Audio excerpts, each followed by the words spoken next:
Bonjour, une fois n'est pas coutume, nous démarrons par le sport éliminatoire CAN 2021. Pour nos confrères du journal Sud Quotidien, l'équipe du Sénégal a pris le bon wagon qui mène à la CAN 2021 en assurant hier mercredi au stade La Dor de Thiès une première victoire contre le Congo-Brazzaville pour le compte de la première journée des éliminatoires. Les Lions se sont imposés sur la marque de 2-0 au bout d'une rencontre globalement maîtrisée par la bande à Sadio Mané. Et nos confrères d'ajouter que ce sont les Thiessois, Sidi Sarr et Habib Diallo qui étaient les buteurs hier. Et dans le journal Vox Populi, nos confrères nous parlent aussi des éliminatoires de la CAN 2021 et trouvent qu'hier les Lions ont exorcisé les Diables Rouges. Pour nos confrères du journal Les Échos, hier Sadio Mané, l'enfant de Bambali, a été sur tous les bons coups. Sadio Mané enfile le costume de leader, c'est d'ailleurs le titre qui barre la une du journal Les Échos. Nos confrères ont aussi constaté que Sidi Sarr et Habib Diallo ont régalé le public. Cependant, Ismaïla Sarr et Kouyaté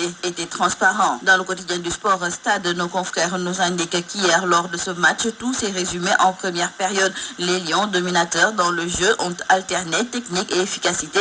L'agressivité des Congolais en seconde période a poussé la bande à Sadio Mané à lever le pied et au bout du compte, ils gagnent 2-0 sans forcer leur talent. Et nous revenons avec nos confrères du journal Sud Quotidien et c'est pour parler de la journée dédiée au diabète qui est célébrée ce 14 novembre. Le diabète, une maladie dont la prévalence est à 3,4% au Sénégal au niveau de la population générale. Et le thème de cette année, nous disent nos confrères, est diabète et famille et les acteurs ont appelé à la réduction des bilans. Le président de l'ASAD, l'association de soutien aux diabétiques, Bayo-Omar Gueye, revient dans ce quotidien sur les difficultés dont font face les patients diabétiques. L'ASAD préconise en outre la formation avec la direction des établissements de santé pour voir comment trouver une convention lorsqu'un diabétique nécessite une hospitalisation dans l'urgence pour tout ce qui est analyse et revoir le coût du séjour à l'hôpital. Toutefois, Bayo-Omar Gueye a fait savoir que le problème du diabète au Sénégal, c'est l'ignorance. Le chef de l'État Macky Sall a reçu hier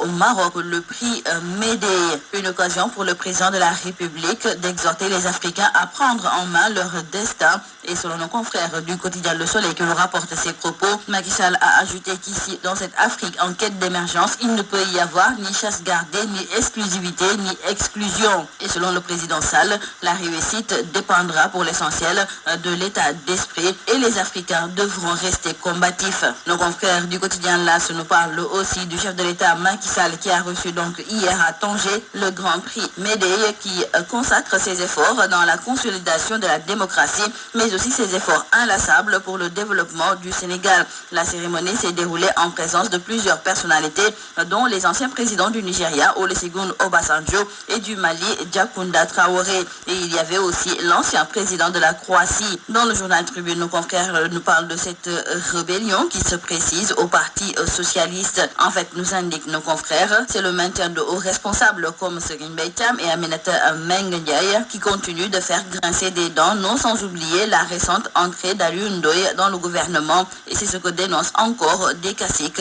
des Verts de Colobane. Et nous parlons à présent du dialogue national et nos confrères du journal Critique se demandent si le pouvoir n'a pas mis la charrue avant les bœufs pour ce qui est du dialogue national. En tout cas, avec le retard noté dans l'installation de la tutelle officielle, les risques sont perceptibles de voir les accords encore fragiles voler en éclats, à moins que le préposé au pilotage ne serve de faire valoir pour valider tout ce que les hommes politiques proposent sans possibilité de faire des arbitrages. Dans le journal Réumi Quotidien, nos confrères nous parlent de cette situation en Guinée-Conakry où les voyants sont au rouge pour les droits humains à l'approche de l'élection présidentielle. Selon Amnesty, au moins 70 manifestants et passants ont été tués depuis janvier 2015, des journalistes ciblés et 109 morts en détention. Et nous terminons par nos confrères du journal Libération qui nous parlent donc de l'enquête concernant cette saisine de cocaïne au large de Dakar. Et selon nos confrères, le cerveau de ce trafic, on le surnomme le boss et personne n'ose révéler son identité. Et aujourd'hui, dans le journal Libération, nos confrères nous relatent les confidences des différents acteurs d'une troublante affaire. C'est tout à vos journaux et très bonne